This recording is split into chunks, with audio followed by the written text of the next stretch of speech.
Hello, viewers. Today is Saturday, October 12, 2024. I'm here to share my opinions and thoughts on the US presidential elections 2024. Today, I would like to look at the real possibility of the Democrats staring at a defeat at the Electoral College level, but they might still win the national popular vote. That is the real possibility. As we look at the polls right now, it does look like that there is a good possibility that they will win the national popular vote, but they will lose the Electoral College. They might lose the Electoral College.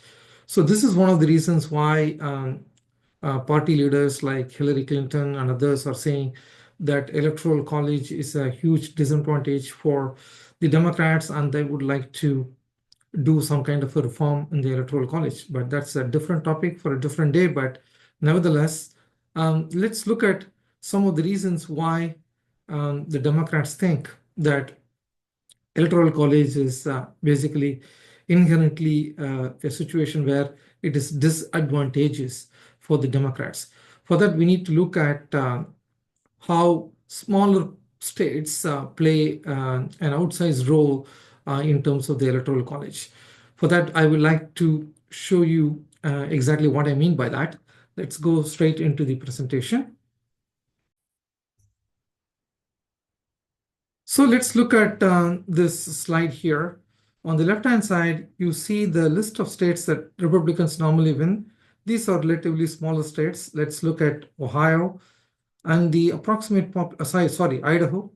The approximate population of Idaho is around 1.9 million people living in Idaho. And if you look at Nebraska, it's close to around 1.96 million. South Dakota is like around 909,000 people living there. North Dakota, around 779,000. Utah is slightly has a larger population, and it has got around 3.3 million people living there. And then you look at Wyoming, it's close to around 500,000 people living there. So the total of these 6 states amount to around 9.5 million people living in those 6 states. But let's look at the Electoral College votes. Idaho has got 4, Nebraska has got 5, South Dakota, North Dakota 3 each, Utah has got 6, and Wyoming has got 3. So these are the states that the Republicans normally win relatively easily, and the total tally of all these 6 states is 24 Electoral College votes for around 9.5 million people living in those 6 states. These are not registered voters, these are just population, and these are also based on the 2022 data that we have as of now. Compare that with a state that normally Democrats win relatively easily. Let's look at Illinois. Illinois has got a whopping 12.5 million people living there, yet they get only 19 Electoral College votes. Look at the difference here. You have around 3 million more people living in Illinois, but if you win Illinois, you get only 19, whereas if you just win these 6 states with a population of less than 10 million, you get 24 Electoral College votes. Then let's look at New Jersey. New Jersey has got a slightly lower population than these 6 states combined together. Yet it has, if you look at the number, you got 24 Electoral College votes for these 6 states, and you get only 14 if you win New Jersey. Then if you look at Michigan, it's got over 10 million people living there for only 15 Electoral College votes, and compare that with this total here with 24 Electoral College votes. And finally, last but not the least, Pennsylvania has a whopping almost 13 million people living there for 19 Electoral College votes. But if you win these smaller states with just 10 million, less than 10 million people living there, you get around 24 Electoral College votes. So what does this say? So this is what people like Hillary Clinton and others are saying. They're saying that people who live in, let's say, North Dakota have a much higher value for their vote than people living in Pennsylvania or Illinois or New Jersey. So they are saying that it should be, we should adhere to the one person, one vote kind of a model, and they all would like to go into the national popular vote model, where you decide the winner based on the national popular vote. In fact, I have done one program about the electoral reform possibility um, almost 6 weeks ago. I guess I will add that link to that program on the description for this program. But nevertheless, Republicans are not going to accept the national popular vote model. And then the only other model that's quite feasible is the Maine and the Nebraska model, where everything is going to be fought at the congressional district level.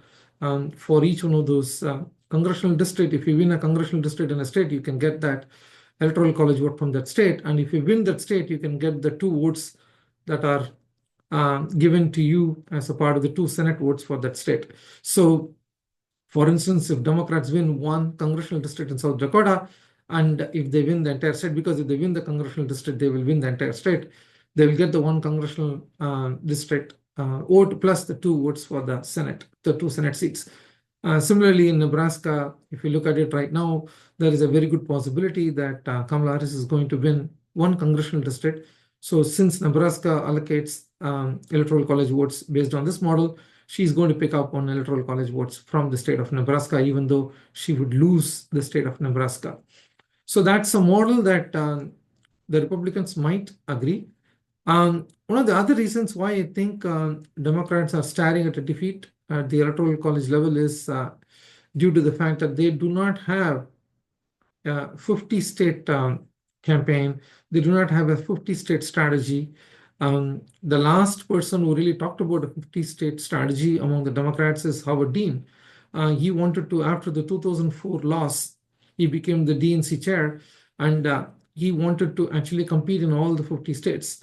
And that is the only way that you can actually compete across the board, across the country, and try to convert some of these smaller states from a real red state to maybe purple or something like that. So if you work over a period of, say, 8, 10, 12, 16 years on a smaller state like Wyoming or Montana, and you talk to those people and try to, prevail upon them to vote for you, then that is a better alternative than talking about electoral college being so disadvantageous to the Democrats, because it's going to be very difficult for any one president or the Congress to change this model right now.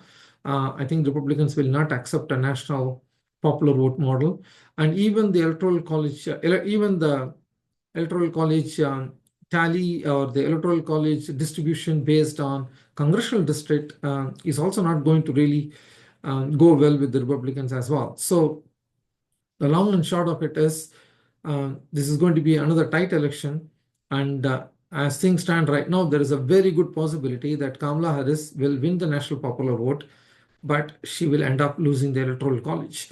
And that's a real danger for the Democrats. And that's why some of them are already talking about that, why electoral college is inherently flawed, and they would like to change it to a different model. Anyway, that's going to be very difficult for them to pull through. But let's wait and watch. But that's the scenario as of today, and and I feel like the more states that they compete by aggressively going to the state. I'll give you an example. For instance, now the Texas Senate candidate Colin Allred is doing very well. He might end up winning by 0.5% or something like that. But that victory might not translate into a victory for Kamala Harris, because if Colin Allred wins by only 0.5% in Texas, I think Kamala Harris will lose by probably 2 or 3 percentage points in Texas. However, if the Democrats had invested in Texas for the last 24 months or 36 months, they could have been looking at a very competitive state. Because Colin Allred is doing very well, they could capitalize on his momentum, and with the extra attention, resources, and money, and they could have made a much better campaign push in the state of Texas. That's one example. I mean, again, you look at Florida, they have pretty much given up Florida from my view, and Ohio and Iowa. The three states that I would like to discuss more in the next few days is going to be Ohio, Iowa, and Florida. The reason I want to discuss about these three states are these are the three states that Barack Obama won both in 2008 and 2012. But Hillary Clinton went on to lose these three states, and Joe Biden also went on to lose these three states. And I think as a start, Democrats need to invest more money, resources, and time and attention to these three states so that they can go back and to the Electoral College scenario when Barack Obama won those states, and even Bill Clinton won those states as well. So, by the way, Al Gore won the state of Iowa in 2000 as well. So it's not like they cannot win. I understand that things have changed a lot. The country has become more polarized now, but nevertheless, you can't win unless you spend time and spend resources and spend money on that state. So that's it for me today. I'll come back to you with a different episode tomorrow. Till then, take care.